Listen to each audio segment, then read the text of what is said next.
Agriculture.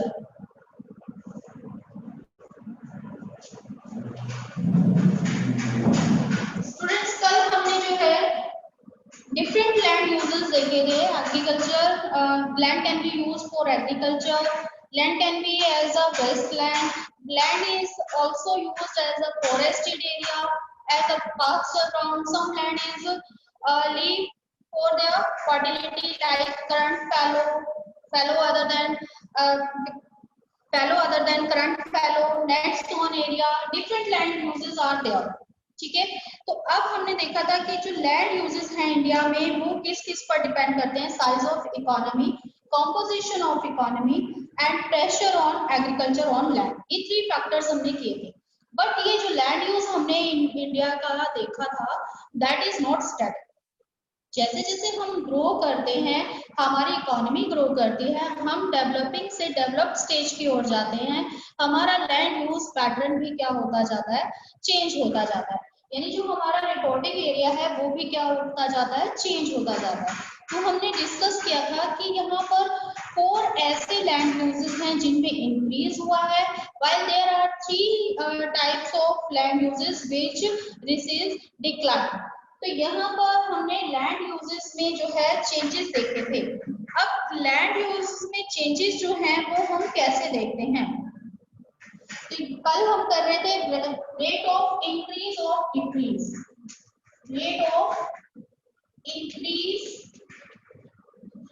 और decrease, कि हमारा कोई भी लैंड यूज जो है वो इंक्रीज हो रहा है या डिक्रीज हो रहा है।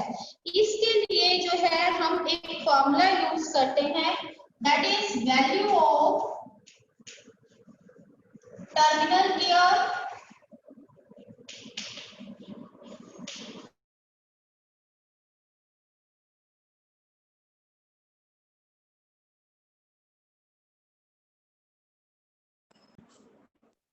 Base year upon value of base year.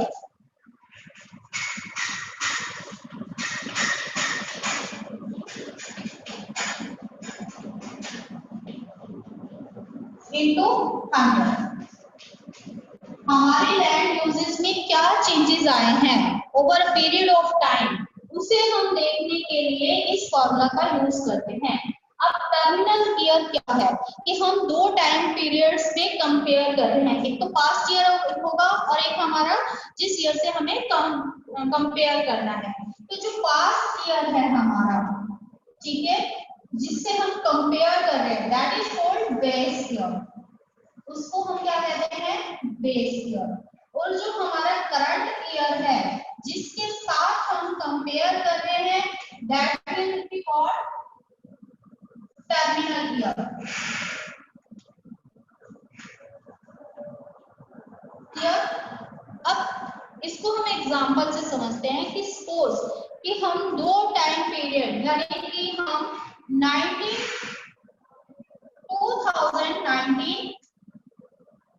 और 2020 का लैंड यूज कंपेयर कर रहे हैं। 2019 में क्या लैंड यूज था और 2020 में क्या था, इंक्रीज हुआ या डिक्रीज हुआ, किसी भी पर्टिकुलर लैंड यूज को हम ले लेते हैं। सपोज हम यहाँ पर लेते हैं कि अंडर द क्रॉपिंग एरिया, जिसको हमने नेट सोन एरिया कहा था, जिसको हम शॉर्ट फॉर्म में NSA भी कहते हैं। 2019 में ये net sown area suppose 1000 hectare था, छोटा सा हम टर्म लेकर चलते हैं कि 1000 हेक्टेयर था। 2020 में सपोज ये इंक्रीज होकर हमारा 1500 हेक्टेयर होगा। तो हमें क्या निकालना है, रेट ऑफ इंक्रीज और डिक्रीज, कि कितने रेट से जो है ये इंक्रीज हुआ या डिक्रीज हुआ। अब इसी वैल्यूज को हम जो है फॉर्मूला में फिट करके देखेंगे।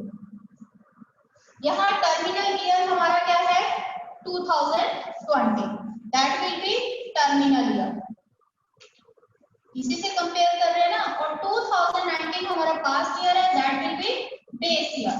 तो अब वैल्यूज हम पुट कर सकते हैं। टर्मिनल ईयर में वैल्यू है 1500, बेस ईयर में वैल्यू है 1000 upon value base base year यानी 1000 into 100, 1500 minus 500 upon 1000 into 100। तो यहाँ पर क्या आ गया 50% का जो है वो क्या आया इंक्रीज आया। ठीक है, तो यहाँ पर हमारा नेट सोन एरिया में कितना इंक्रीज हुआ 50% का इंक्रीज हुआ।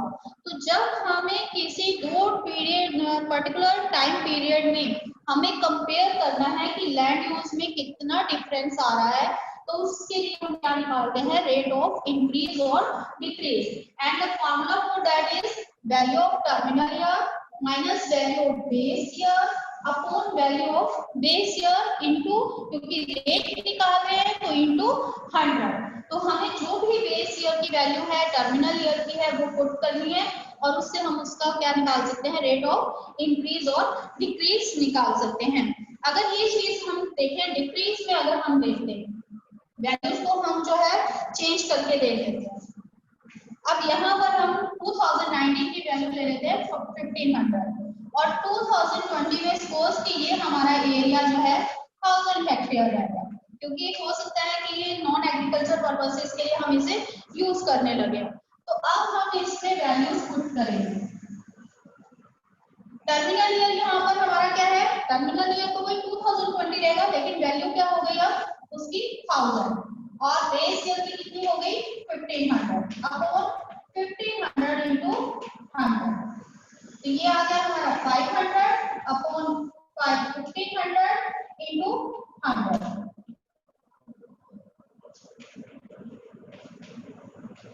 तो यहाँ पर हमारा आ जाएगा 33.3% का यहाँ पर क्या आ जाएगा इसका डिक्रीज आ जाएगा, because it is minus minus है। तो यहाँ पर माइनस में आ गया हमारा, तो इट मींस ये कितना हो जाएगा डिक्रीज आ जाएगा। रेट ऑफ क्या हो जाएगी डिक्रीज कितनी आ जाएगी 33.3% आ जाएगी। तो इस तरीके से हम किसी भी लैंड यूज का क्या निकाल सकते हैं रेट ऑफ इंक्रीज और डिक्रीज निकाल सकते हैं, जिससे हम जो हमारा रिपोर्टिंग एरिया है वो काउंट होता है पर ईयर। अब इसमें हमारे जो है मैंने कल आपको बताया था कि मेन जो है वो है that is common property resources.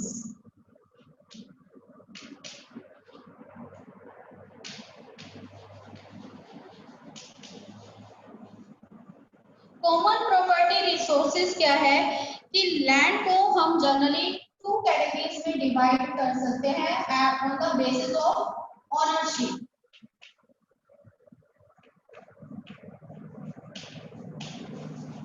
On the basis of ownership, land can be divided into two categories. First is private और इंडिविजुअल आप कह सकते हो private land, and second is community land resources.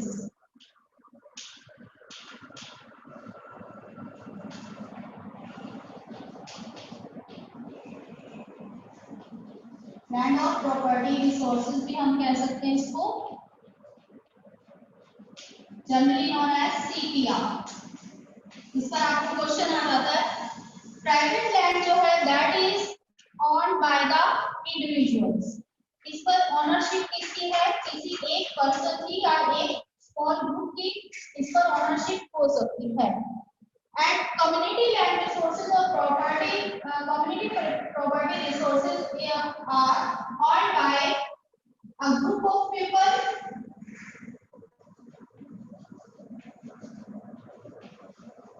means community, जिसको हम community कहते हैं, or by the government, and in villages this is owned and managed by the panchayat।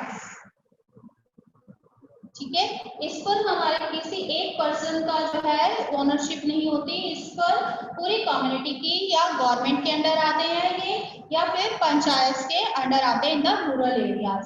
Now the most important is CPR, क्योंकि individual तो एक person की ownership है, manage करना, उसके रिसोर्सेज को यूज करना, ये सारा एक पर्सन के हाथ में है।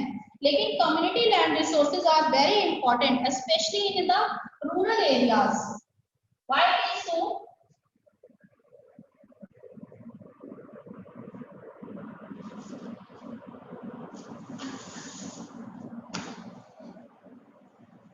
CPR, these are the most important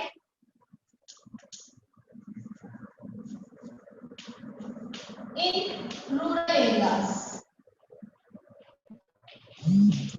rural areas में इसकी वैल्यूज है, इसकी इम्पोर्टेंस और भी ज्यादा है। सबसे पहले इसकी इम्पोर्टेंस किसके कारण है? First is fodder. Community resources हैं क्या? सबसे पहले कि रूरल एरियाज में आप देखते हो कि पास्चर ग्राउंड्स हैं, पॉन्ड्स हैं, ठीक है, वेल है, ये सारे पंचायत घर हैं, ये सारे जो हैं वो पूरे रूरल एरिया को बिलोंग करते हैं, यानी पूरे विलेज जो है इनको यूज करता है, और उसकी मैनेजमेंट करना या उसका उसकी ऑनरशिप पूरी कम्युनिटी की है, ना कि किसी एक सिंगल पर्सन की। तो ये सारी चीजें जो है, फॉरेस्ट कहीं पर है तो वो सारे किसके अंडर आते हैं? पंचायत के अंडर आते हैं, यानी पूरी कम्युनिटी जो है वो उससे क्या कर सकती है? यूज कर सकती है। तो सबसे पहला जो बेनिफिट होता है रूरल एरियाज को, that is fodder. Rural areas में क्या है? हमारे लाइफ स्टॉक्स है। लाइफ स्टॉक्स के लिए जो फॉडर होता है that is easily available in the community natural resources. जो कम्युनिटी के नेचुरल रिसोर्सेज हैं, पास्चर ग्राउंड्स हैं, फॉरेस्ट हैं, वहां से उनको अपने लाइफ स्टॉक के लिए क्या मिल जाता है? इजीली फॉडर मिल जाता है। Second is that is also beneficial for the landless labours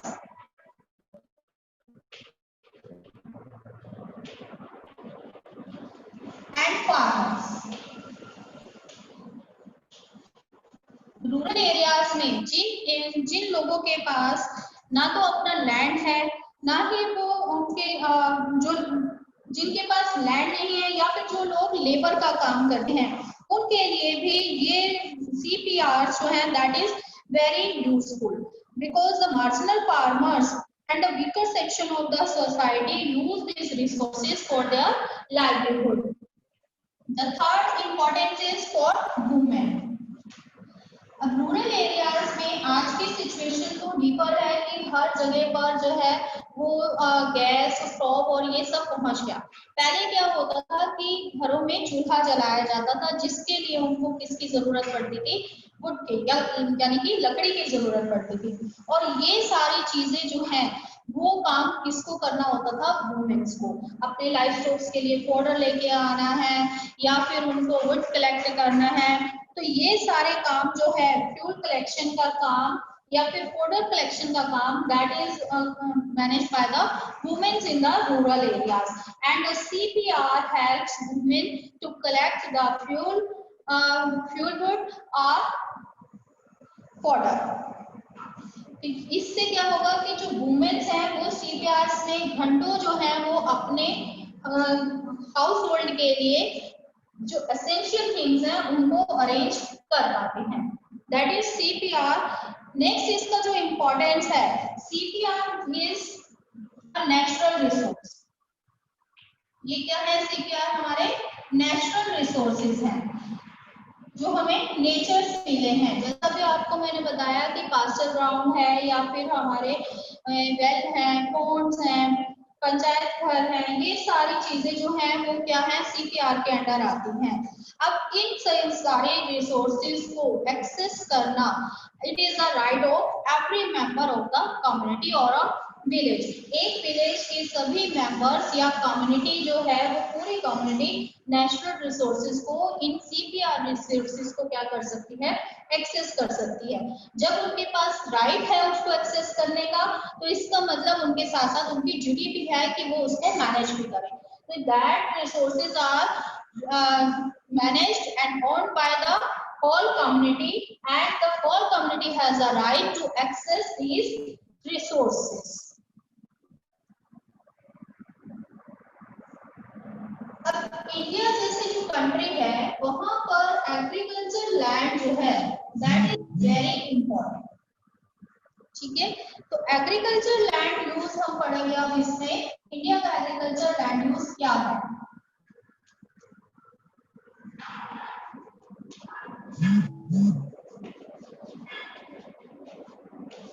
agriculture land use in India हम देखें कि इंडिया में लैंड का यूज हम किस एग्रीकल्चर लैंड का यूज हम किस क्रॉप के लिए करते हैं, उससे पहले हमें इसके कुछ टर्म्स जो हैं या कुछ इंपॉर्टेंट चीजें, कुछ इंपॉर्टेंट एस्पेक्ट्स जो है जानना जरूरी है।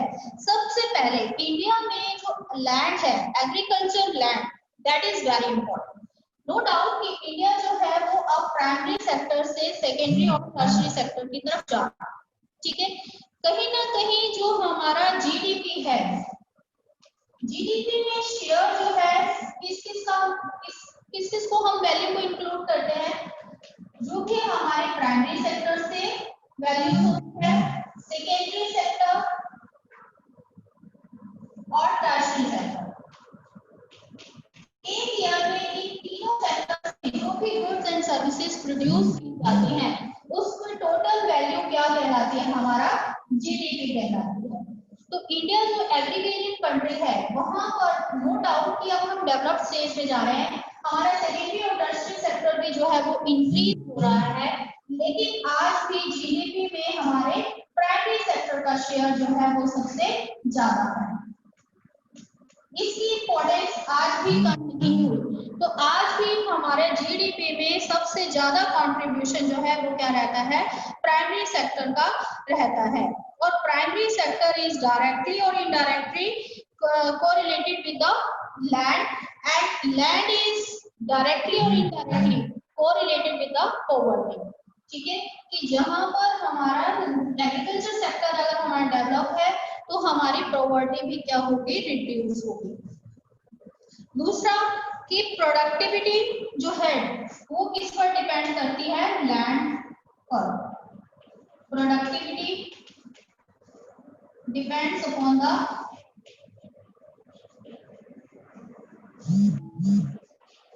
Land fertility. जैसे कि इंडिया का पॉपुलेशन जो है वो डे बाय डे इंक्रीज हो रहा है। Already India has a huge population. Huge population की फूड ग्रेन्स या फूड डिमांड्स को जो है फुलफिल करने के लिए हमें क्या चाहिए, फूड ग्रेन्स हायर अमाउंट में चाहिए, यानी कि हायर प्रोडक्शन चाहिए। हायर प्रोडक्शन जो है वो किस पर डिपेंड करता है, लैंड फर्टिलिटी पर। यानी टोटली जो एग्रीकल्चर है यानी हमारा प्राइमरी सेक्टर है, it depends upon the land, specially of fertile land. ठीक है ना, कि एग्रीकल्चर जो है वो किस पर डिपेंड करेगा, फर्टाइल लैंड। यानी प्राइमरी सेक्टर से जितनी भी प्रोडक्टिविटी होती है that is depend upon the land. जबकि दूसरे सेक्टर्स की अगर हम बात करें, सेकेंडरी और टर्शियरी सेक्टर, उसमें लैंड की इंपॉर्टेंस नहीं है। सेकेंडरी सेक्टर में आप क्या लगाते हो, इंडस्ट्रीज। इंडस्ट्रीज के लिए लैंड फर्टाइल है या नहीं है, कहीं पर भी आप इंडस्ट्रीज जो है वो आप एस्टेब्लिश कर सकते हो। इसी तरीके से आपकी सर्विसेज हैं, that is also not so important at the land point of view. तो यहाँ पर इंडस्ट्रीज और सर्विस सेक्टर में लैंड फैक्टर जो है वो बहुत ज्यादा इम्पोर्टेंट नहीं है, लेकिन एग्रीकल्चर सेक्टर में यानी प्राइमरी सेक्टर में लैंड की इम्पोर्टेंस जो है वो सबसे ज्यादा है, क्योंकि productivity of the agriculture depends upon the land. Third जो इसका इम्पोर्टेंस है that is social status. India में अगर किसी के पास लैंड है तो उसका जो लैंड है वो उसका क्या माना जाता है, सोशल स्टेटस। ठीक है, आज के टाइम में सेकेंडरी और टर्शियरी सेक्टर की तरफ हम जैसे जैसे जा रहे हैं तो क्या हो रहा है कि हमारे कैपिटल जो कैपिटलिस्ट हैं उनकी आज सोशल स्टेटस भी हम काउंट करते हैं। लेकिन आज भी अगर हम अपने विलेजेस में जाएं तो वहां पर आज भी अगर मैरिज हो रही है तो सबसे पहले पूछेंगे कि लैंड कितनी है। ठीक है, तो अगर किसी के पास अच्छी लैंड है यानी हाई अमाउंट में लैंड है तो उसका सोशल स्टेटस क्या होगा, अप होगा, सोशल प्रेस्टीज उसको जो है वो मिलेगी। तो यहाँ पर इंडिया जैसे एग्रीगेरियन कंट्री में लैंड को एक सोशल स्टेटस का सिंबल भी माना जाता है। तो यहाँ से हमें पता लगता है कि इंडिया में एग्रीकल्चर जो लैंड है, agriculture land is very important for the point of view GDP, productivity and the social status.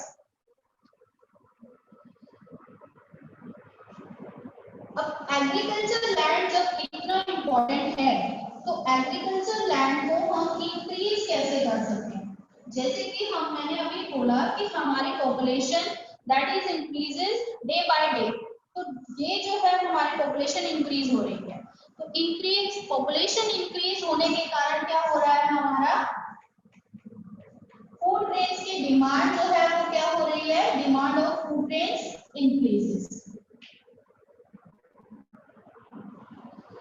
अब फूड ग्रेन्स की डिमांड इंक्रीज होगी तो उसके लिए हमें क्या करना पड़ेगा, अपने प्रोडक्शन को यानी प्रोडक्टिविटी को इंक्रीज करना पड़ेगा, है ना। तो कि हमें क्या करना है कि अगर पॉपुलेशन हाई है, पॉपुलेशन हाई होने के कारण फूड ग्रेन्स की डिमांड बढ़ेगी, फूड ग्रेन्स की डिमांड बढ़ने के कारण हमें अपनी प्रोडक्टिविटी को इंक्रीज करना पड़ेगा। अब प्रोडक्टिविटी कैसे इंक्रीज की जा सकती है? प्रोडक्टिविटी इंक्रीज करने के दो तरीके हैं। There are two ways to increase the productivity. First is increase in agriculture land. एक तो हम अपना एग्रीकल्चर लैंड को ही इंक्रीज करते हैं। दूसरा intensity of land, increase in intensity of land.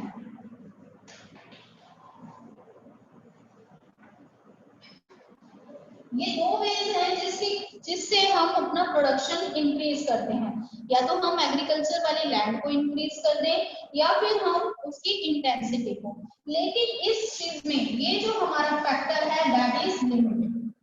ठीक, जैसे कि हमने स्टार्टिंग में किया, there are different uses of land, और हर जगह जो लैंड है, कुछ वेस्ट लैंड भी है, फॉरेस्ट्री लैंड भी है, कुछ अनफर्टाइल लैंड भी है। तो इसमें ये सारी लैंड को तो हम एग्रीकल्चर पर्पसेस में नहीं ला सकते, क्योंकि लैंड जो है वो हमारा क्या है, फिक्स्ड एसेट है। इसको हम इंक्रीज तो कर नहीं सकते लैंड को, उसके यूजेस को ही चेंज कर सकते हैं।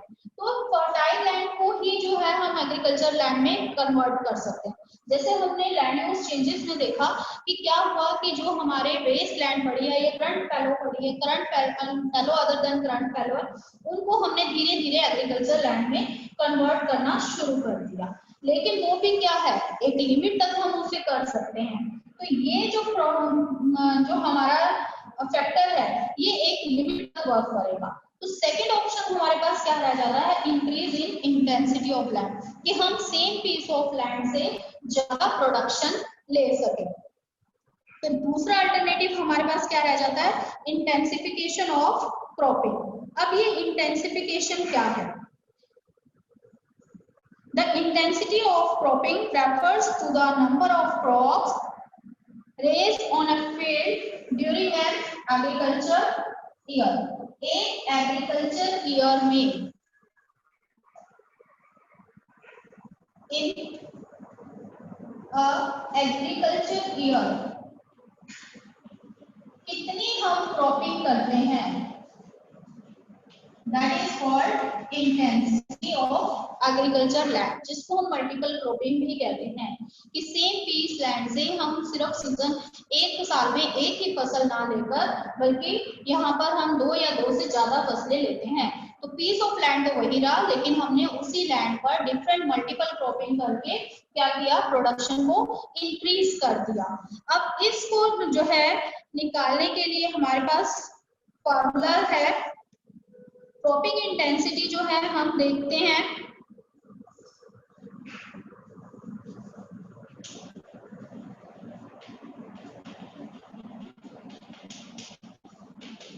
Cropping intensity is equal to total crop area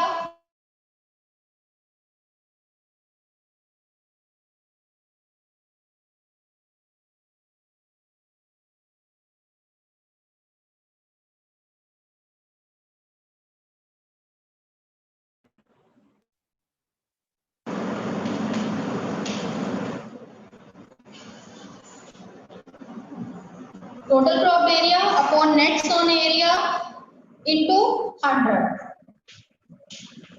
अब टोटल क्रॉप एरिया को आप TCA भी लिख सकते हैं और दैट इज NSA। ठीक है, अब हमें देखना है कि हमारी क्रॉपिंग इंटेंसिटी कितनी है। तो सबसे पहले हम क्या निकालेंगे, टोटल क्रॉप एरिया को नेट सोन एरिया से डिवाइड करेंगे, उसको 100 से मल्टीप्लाई करेंगे। सबसे पहले कि TSA है क्या, TSA का मतलब क्या है। अब इस चीज को देखो कि सपोज हम इसको एग्जांपल से लेते हैं, ये एक हमारे पास 100 हेक्टेयर का लैंड है। सपोज 100 हेक्टेयर लैंड है हमारे पास, इस पर हमने समर्स में जो है राइस सो किया, फिर इसके बाद हमने जो है बीज ग्रो किया, बीट और समर राइस के बीच में हमने एक इसमें वेजिटेबल की क्रॉपिंग। सेम 100 हेक्टेयर पर हमने एक फसल ली राइस की, दूसरी ली बीट की और थर्ड ली वेजिटेबल की, 3 क्रॉपिंग की। तो TCA कैसे काउंट होगा, इसमें भी हमने कितना यूज किया 100 हेक्टेयर का, इसमें भी हमने 100 हेक्टेयर यूज किया और इसमें भी हमने 100 हेक्टेयर यूज किया। Same piece of land 3 times use हुआ तो हम उसे 3 टाइम भी काउंट करेंगे। तो ये कितना हो गया 300 हेक्टेयर। तो TCA हमारा क्या निकल आया 300 हेक्टेयर। समझ आया कि क्या है टोटल क्रॉप एरिया, कि एक ही लैंड पर जब हम मोर देन 1 क्रॉपिंग कर रहे हैं तो हम जितनी बार क्रॉपिंग कर रहे हैं उस लैंड को हम उतनी ही बार काउंट करेंगे। 100 हेक्टेयर सेम पीस पर हमने 3 क्रॉपिंग की तो ये 100 हेक्टेयर कितना काउंट हो जाएगा 300 hectare as a total crop area. जबकि नेट सोन एरिया क्या है, net sown area is 100 hectare. ठीक है, NSA हमारा क्या होगा 100 हेक्टेयर। क्लियर कि यहाँ पर हमने क्या किया कि जितने लैंड पर हम क्रॉपिंग कर रहे हैं वो हमारा क्या है नेट सोन एरिया, कि हम कितने एरिया पर कल्टीवेशन कर रहे हैं। टोटल क्रॉप एरिया क्या है कि कितनी बार हम कल्टीवेशन कर रहे हैं उतनी ही बार हम उस लैंड को काउंट करेंगे। अब यहाँ से क्रॉप इंटेंसिटी आप निकाल सकते हो, क्या हो जाएगी 300 अपॉन 100 इंटू 100। तो क्रॉप जो हमारी इंटेंसिटी क्या आ गई 300 जो है टाइम्स हमारी क्रॉपिंग इंटेंसिटी आ गई।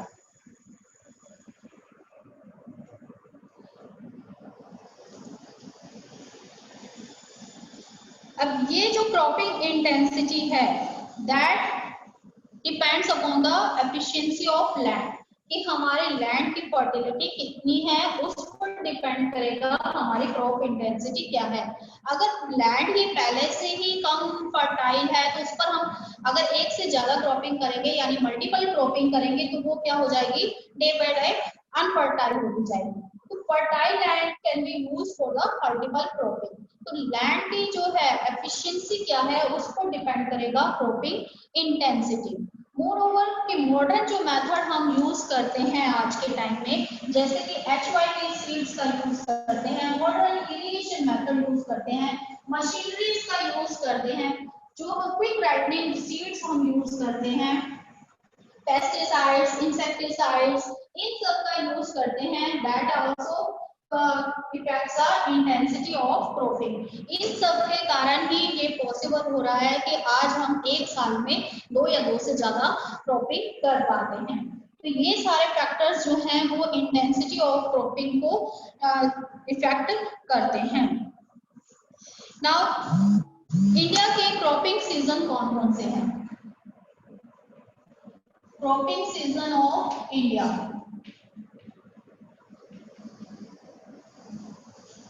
तीन जो है हम क्रॉपिंग सीजन इंडिया में लेकर चलते हैं। फर्स्ट इज खरीफ,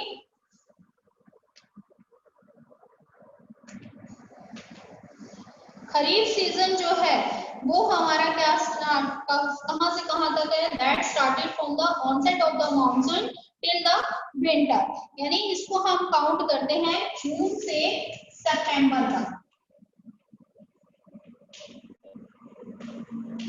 यानी जब हमारी मॉनसून्स आती हैं और विंटर, तब ये सीजन हमारा शुरू होता है और विंटर्स के आने तक चलता है। तो मॉनसून सीजन आ रहा है तो इट मींस रेनफॉल सीजन है।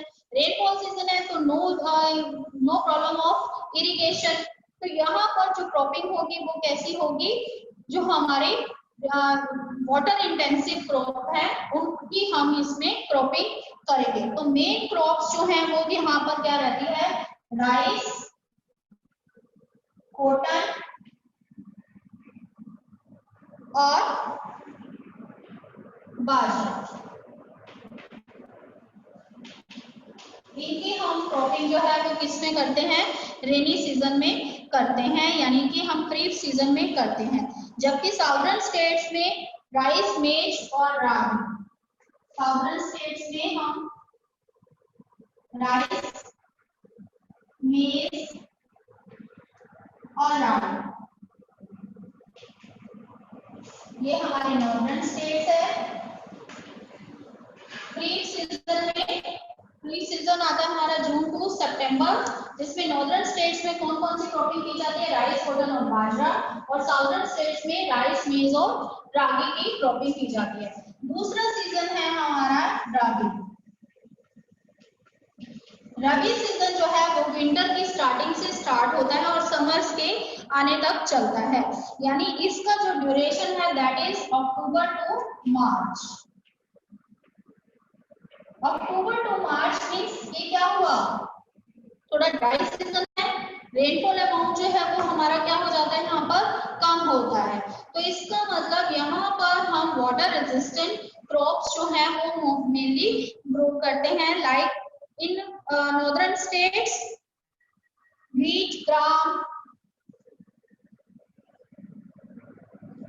वैसे तो व्हीट जो है वो हमारे मेन जो है रबी क्रॉप है।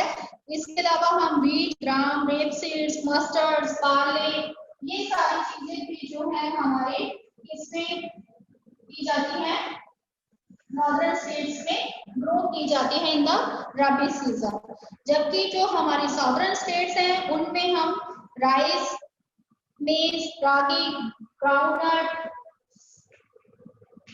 राइस, मेज, रागी, ग्राउंडनट, ये सारी जो क्रॉपिंग है वो किसमें करते हैं हम, साउदर्न स्टेट्स में इन द रबी सीजन। अब रबी सीजन के बाद, मार्च के बाद और जून से पहले ये जो एक टाइम है दैट इज कॉल्ड जायद। जायद सीजन, जायद सीजन जो है वो हमारा क्या है, समर्स में आता है, that is April to June.